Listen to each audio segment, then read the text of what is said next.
வணக்கம் நண்பர்களே. IAS aspirants எல்லாரோடையும் ஒரு முக்கியமான விஷயத்தை ஷேர் பண்ண நினச்சேன். இதை பற்றி தான் நம்ம இந்த வீடியோவில் டிஸ்கஸ் பண்ண போகிறோம். ஐஏஎஸ் ஆஸ்பிரன்ஸ் நிறைய பேர் இந்த இடத்துல ஐஏஎஸ் ஆஸ்பிரன்ஸ் நான் சொல்லும்போது சீரியஸ் கேண்டிடேட்ஸ் குறைஞ்சது ஒரு 9 மாதம் 10 மாதம் எஃபர்ட் போட, அதாவது உழைப்பு போட ரெடியாக இருக்கவங்க, எந்த விதமான ஷார்ட் கட்டும் தேடாமல் இந்த சோஷியல் மீடியாலலாம் போய் நேரத்தை வீணாக்காமல் நான் படிக்கிறேன் அப்படின்னு முடிவு எடுத்துருக்கோங்க. இதில் நிறைய பேர் என்ன பண்ணுவாங்கன்னா, ஏதாவது ஒரு வருஷத்தை மைண்டில் ஃபிக்ஸ் பண்ணியிருப்பாங்க ப்ரிலிம்ஸ் அட்டெம்ப்ட் தர்றதுக்காக. உதாரணத்துக்கு 2022 வச்சுக்கோமே. ஆனால் அதுக்கு முன்னாடி வருஷம், அதாவது 2021 இதில் நான் சும்மா அப்ளை பண்ணி ப்ரிலிம்ஸை எழுதிட்டு வரேன் அப்படின்னு நினைப்பாங்க. காரணம் என்னென்னா, அப்போ தான் ஒரு பயம் போகும், ஃபியர் ஃபேக்டர் இருக்காது, ஒரு ப்ராக்டிஸ் கிடைக்கும் அப்படின்னு நினச்சிருப்பாங்க. இவங்களுக்கே நல்லா தெரியும் அந்த மாதிரி கொடுத்தா பாஸ் பண்ண முடியாது அப்படின்னு. ஆனாலும் சும்மா எழுதிட்டு வரேன், பயம் போகும் அப்படின்னு இவங்க மைண்டில் வச்சுருப்பாங்க. இந்த மாதிரி நிறைய கேண்டிடேட்ஸ் என்கிட்டே சொல்லுவாங்க, சும்மா ஃபஸ்ட் அட்டெம்ப்டை எழுதிட்டு வரேன் சார் அப்படின்னு. இந்த மாதிரி ஃபஸ்ட் அட்டெம்ப்டை ஒரு ட்ரையல் மாதிரி ப்ராக்டிஸ்க்காக யூஸ் பண்ணுறது சரியா இல்லையா, இதை தான் நம்ம இந்த வீடியோவில் டிஸ்கஸ் பண்ண போகிறோம். இப்போ ஒருவேளை நீங்கள் எஸ்சி கேட்டகரியிலோ இல்லை எஸ்டி கேட்டகரியிலோ வர்றீங்க அப்படின்னா உங்களுக்கு அன்லிமிட்டட் அட்டெம்ப்ட்ஸ் இல்லையா.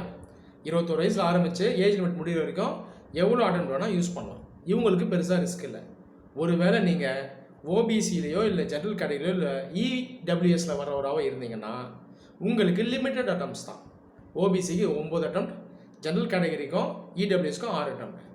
இந்த மாதிரி நபர்கள் ஃபஸ்ட் அட்டெம்ப்டை சும்மா ட்ரையல் மாதிரி யூஸ் பண்ணிட்டு வரேன், எனக்கு பயம் போகும், சும்மா எக்ஸாம் அதில் பார்த்துட்டு வரேன், இது செய்யலாமா அப்படின்னு கேட்டிங்கன்னா வேண்டாம் அப்படின்னு நான் எல்லாருக்கும் அட்வைஸ் பண்ணுவேன்.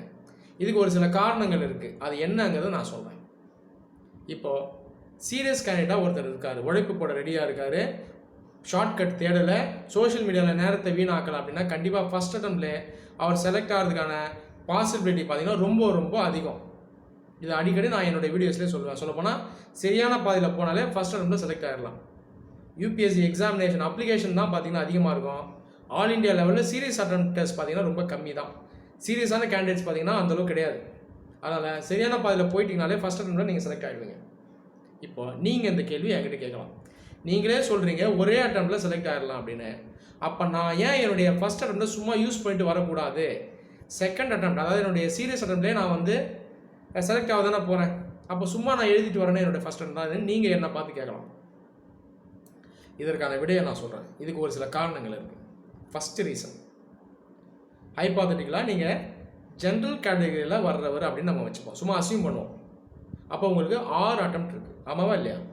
இப்போ இந்த மாதிரி நபர்கள் ஃபஸ்ட் அட்டெம்ப்டை சும்மா வேஸ்ட் பண்ணுறாங்க, நீங்கள் சும்மா எழுதிட்டு வராங்க, அப்போ ஒரு அட்டெம்ப்ட் போயிடும், மிச்சம் எவ்வளோ அட்டெம்ப்ட் இருக்கும், 5 அட்டெம்ப்ட் இருக்கும், ஆமாவா இல்லையா?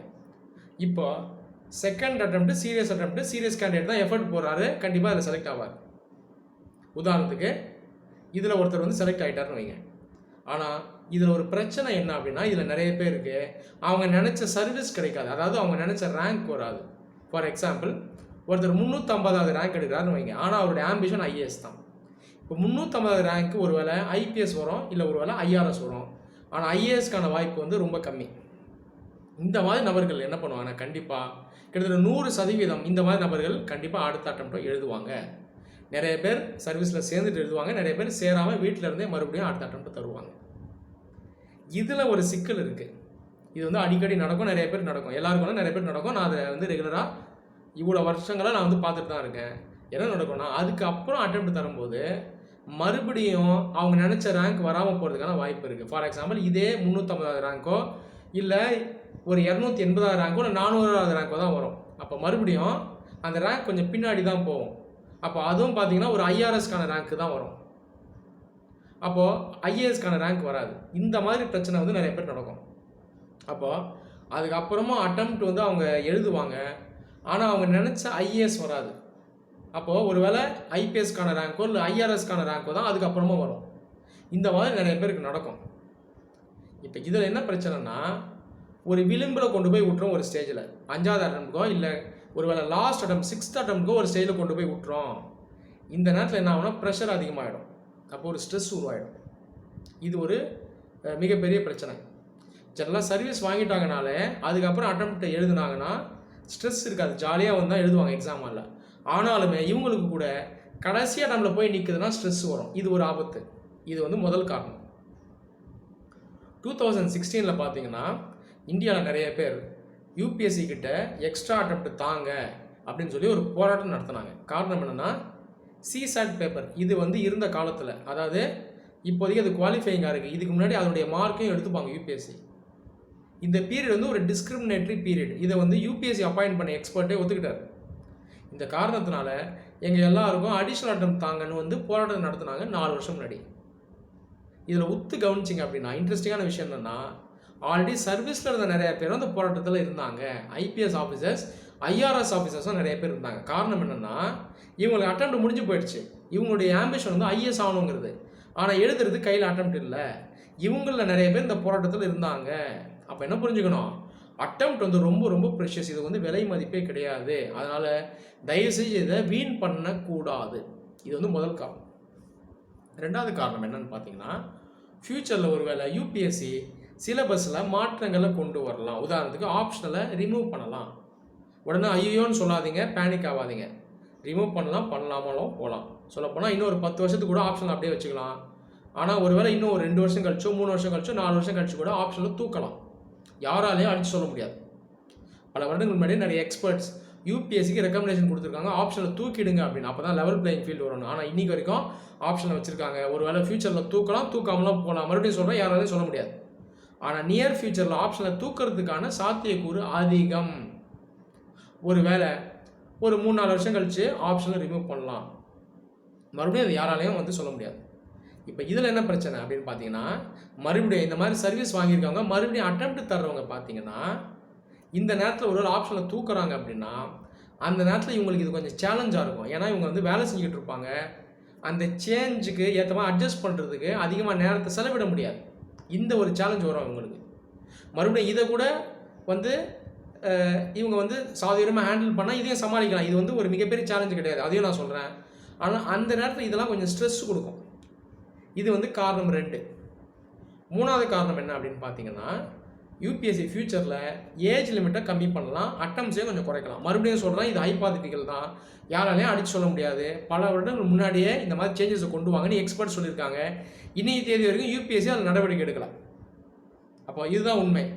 அப்போது ஒரு வேளை கொண்டு வரலாம்னு போகலாம். ஒரு வேளை இன்னும் 10 வருஷம் கழிச்சு கூட இதே ஏஜ் லிமிட், இதே அட்டெம்ப்ட் அப்படியே இருக்கலாம். ஆனால் ஒரு வேளை நியர் ஃபியூச்சரில் கூட மாற்றத்தை கொண்டு வரலாம். மறுபடியும் சொல்கிறேன், யாராலையும் அடிச்சு சொல்ல முடியாது. யூபிஎஸ்சியாக அவங்க வாயால் சொன்னதான் உண்டு. ஆனால் மறுபடியும் இதற்கான சாத்தியக்கூறு இருக்குது, அதிகம்னு நான் சொல்லுவேன். நியர் ஃபியூச்சரில் இல்லைனா கூட ஒரு 5 வருஷம் 6 வருஷம் கழித்து இவங்க எடுத்துகிட்டு வரலாம். இப்போ இமீடியட்டாக அடுத்த வருஷம் இல்லை அதுக்கு அடுத்த வருஷம் இல்லைனா கூட 5-6 வருஷம் கழித்து ஒரு வேளை அட்டம்ஸை கம்மி பண்ணலாம், இல்லை ஏஜ் லிமிட்டை கம்மி பண்ணலாம். ரொம்ப அப்படியே திடுத்துப்புன்னு கம்மி பண்ண மாட்டாங்க, ஃபேஸ்ட் மேனரில் கம்மி பண்ணுவாங்க.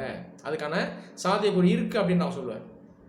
உதாரணத்துக்கு இன்னும் ஒரு 5 வருஷம் கழிச்சு 6 வருஷம் கழிச்சு 1 வயசோ இல்லை 2 வயசோ கம்மி பண்ணலாம் ஏஜ் லிமிட்டில். இல்லை அட்டம்ஸை 1 அட்டம்ஸோ இல்லை 2 அட்டம்ஸோ கம்மி பண்ணலாம். மறுபடியும் சொல்கிறேன், யாராலையும் அடிச்சு சொல்ல முடியாதுங்க. இதுதான் உண்மை. ஒருவேளை இந்த மாதிரி நடந்தாலும் என்ன பிரச்சனைனா, இந்த மாதிரி சர்வீஸில் இருக்கவங்களுக்கு மறுபடியும் சேலஞ்ச் ஆகும். சர்வீஸில் இருந்துட்டு மறுபடியும் 3வது அட்டம் 4வது அட்டம் எழுதுவாங்க. ஒருவேளை அவங்க நினச்ச சர்வீஸ் வராமல் கூட போகலாம். இந்த நேரத்தில் ஒருவேளை யூபிஎஸ்சி அட்டம்ஸு ஏஜ் லிமிட்டை கம்மி பண்ணுறாங்கன்னா இது இவங்களுக்கு சேலஞ்ச் ஆகிடும். அந்த இடத்துல பார்த்தீங்கன்னா மறுபடியும் உங்களுக்கு ப்ரெஷர் ஆகிடும். இது வந்து காரணம் 3. இப்போது இந்த காரணங்களால் இந்த ஃபஸ்ட் அட்டெம்ப்டை வேஸ்ட் பண்ணாதீங்க அப்படின்னு நான் எல்லாருக்கும் அட்வைஸ் பண்ணுவேன். நிறைய ஸ்டூடெண்ட்ஸ் என்கிட்ட சொல்லுவாங்க ஃபோனில், சார் வீட்டில் அப்பா அம்மா சொன்னாங்க ஃபஸ்ட் அட்டெம்ப்ட் சும்மா எழுதிட்டு வாங்கன்னு சொல்லிட்டாங்க. எனக்கு நல்லா தெரியும் சும்மா எழுதுனா செலக்ட் ஆக முடியாதுன்னு. ஆனாலும் அப்பா சொல்கிறாரு, அம்மா சொல்கிறாங்க, நான் என்ன பண்ணுறது? இவங்க எல்லாருக்குமே நான் சொல்கிறது இதுதான். கன்வின்ஸ் பண்ணுங்கள், எக்ஸ்பிளைன் பண்ணுங்கள், முடிஞ்சால் என்னோடய வீடியோவே காட்டுங்க, முடிஞ்ச வரைக்கும் மனசை மாற்ற ட்ரை பண்ணுங்கள். அதை தாண்டி ஒரு சில பேர் ஸ்டப்பன்னாக இருக்காங்க, புரிஞ்சிக்க மாட்டுறாங்க அப்படின்னா இவங்களுக்கு சொல்கிறது நான் இதுதான். இந்த மாதிரி ரேர் கேசஸ்க்கு வேறு வழி இல்லை. எக்ஸாமினேஷன் எழுதிட்டு வரேன்னு சொல்லுங்கள், எழுதாதீங்க, ஹால்குள்ளே போகாதீங்க, வந்துடுங்க, வேறு வழி இல்லை. அப்பா அம்மா புரிஞ்சிக்க மாட்டுறாங்க, அவங்க நம்ம நல்லது நினைக்கிறாங்க, ஆனால் அவங்க சொல் பேச்சை கேட்டால் நமக்கு ஆபத்தாயிடும். இந்த மாதிரி அப்பா அம்மாங்க என்ன பண்ணுவாங்கன்னா ஃப்யூச்சரில் அவங்களே உங்கள்கிட்ட வந்து சொல்லுவாங்க, ஐயோ எனக்கு தெரியாமல் சொல்லிட்டேன்டா பாவம் அப்படின்னு சொல்லக்கூடிய வாய்ப்பு இருக்குது. ஏன்னா அவங்க வந்து இக்னோரன்ஸில் சொல்கிறாங்க, அவங்களை கரெக்ட் பண்ணுறது உங்களுடைய வேலை. ரேர் கேஸில் சரி பண்ண முடியலையா, பிரச்சனை இல்லை. ஒரு சில இதில் பொய் பேசணும், பொய் பேசி தான் ஆகணும், பொய் பேசுறது தான் நல்லது. எக்ஸாமினேஷன் எழுதணும்னு காலையில் போங்க, அட்டன் பண்ணாதீங்க, வந்துடுங்க. உங்களுக்கே நல்லா தெரியும் அதில் நீங்கள் வந்து செலக்ட் ஆக மாட்டீங்கன்றது. சரியா? இந்த மாதிரி செய்யுங்க. வேறு ஏன்னா இந்த மாதிரி ரேர் கேஸில் வேறு வழி இல்லை. இதை தாண்டி நான் எஸ்சி எஸ்டியில் கூட வரேங்க, நான் வந்து எழுதுட்டான், இல்லை ஓபிசியில் வரேன், எனக்கு 9 அட்டெம்ப்ட் இருக்குது, எனக்கு கான்ஃபிடன்ஸ் இருக்குது, நான் சும்மா ஃபஸ்ட் அட்டெம்ப்டை வேஸ்ட் பண்ணிட்டு வரேன் அப்படின்னு சொல்கிறாங்க அப்படின்னா இவங்க என்ன செய்யலாம் அப்படின்னா, அப்ளை பண்ணும்பொழுது சிவில் சர்வீசஸ்க்கு அப்ளை பண்ணக்கூடாது, ஃபாரஸ்ட் சர்வீசஸ்க்கு அப்ளை பண்ணணும். அப்போ நீங்கள் கண்டிப்பாக இந்த ஃபஸ்ட் அட்டெம்ப்ட் செலக்ட் ஆக போகிறதில்ல, ஆனால் அட்டெம்ப்ட் கவுண்ட் ஆகாது. ஐஏஎஸ் கீழே கவுண்ட் ஆகாது, அதாவது சிவில் சர்வீசஸ் கீழே கவுண்ட் ஆகாது. ஐஎஃப்எஸ் இந்தியன் ஃபாரஸ்ட் சர்வீஸ் கீழே அட்டெம்ப்ட் கவுண்ட் ஆகும். இந்த மாதிரி நீங்கள் செய்யலாம். ஆனால் இதை கூட செய்யாதீங்கன்னு நான் எல்லாருக்கும் சொல்லுவேன். காரணம் என்னென்னா, சும்மா போய் எழுதிட்டு வந்தீங்கன்னா உங்களை அறியாமே மெத்தனை போக்கு வந்துடும். அடுத்து தரக்கூடிய செகண்ட் சீரியஸ் அட்டெம்ப்டில் இதே மாதிரி போவீங்க. ஃபர்ஸ்ட் டைம் தான் சும்மா போனேன் எழுதுனேன் அப்படின்ற ஒரு மெத்தனை போக்கு உங்களை அறியாமையே கம்ப்ளசன்சி உருவாயிடும். இதை செய்யாதீங்கன்னு நான் சொல்லுவேன். இதுக்கான ஒரு ப்ரொவிஷன் இருக்குது, நான் சொன்ன மாதிரி செய்யலாம். ஆனால் இதை கூட செய்யாதீங்கப்பான்னு நான் எல்லார்ட்டையும் சொல்லுவேன். ஒரு சில பேர் ரெண்டு சொல்லுவாங்க, சார் ஃபாரஸ்ட் சர்வீஸ்க்கு அப்ளை பண்ணியிருக்கேன், சும்மா நான் எழுத போகிறேன்னு சொல்லுவேன். எழுது தம்பி, ஆனால் இதை கூட செய்ய வேண்டாம் அப்படின்னு நான் சொல்லுவேன். அதான் இதுதான் நான் எல்லாருக்கும் சொல்கிறேன். அட்டெம்ப்டை வீணாக்காதீங்க. ரொம்ப ப்ரெஷஸ் ஆனது இது. நான் சொன்னது போல் நிறைய பேர் இன்னும் போராடிட்டு கூட இருக்காங்க. அட்டெம்ப்ட்ஸ் முடிச்சு போய் அட்டெம்ப்ட்ஸ் இல்லாதவங்க தான் அவங்களோட அருமை தெரியும். இதை வீணாக்காதீங்க.